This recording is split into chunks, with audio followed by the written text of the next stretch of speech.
కల్తీ నెయ్యి కేసులో మాజీ ముఖ్యమంత్రి జగన్ పాత్ర ఉందని మంత్రి టీజీ భరత్ ఆరోపించారు. వైసీపీ నేతలు తప్పు చేసి మరీ సమర్థించుకునే ప్రయత్నం చేస్తున్నారని విమర్శించారు.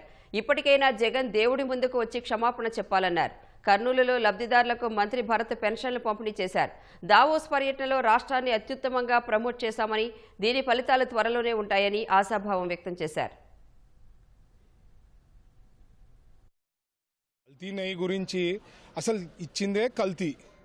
అసలు దాంట్లో సబ్జెక్టు, దాంట్లో ఫ్యాట్ ఉందా లేకపోతే యానిమల్స్ది ఉందా, అది కూడా ఒక సబ్జెక్ట్ ఉంది. ఇంత పర్సంటేజ్ కన్నా లో ఉంటే అవి వాల్యూస్ తెలుసుకునే కష్టం అన్నారు, కానీ అది కల్తీ కాదు, ఇది సూపర్ నెయ్యి అని చెప్పి ఎక్కడ రిపోర్ట్ లేదు.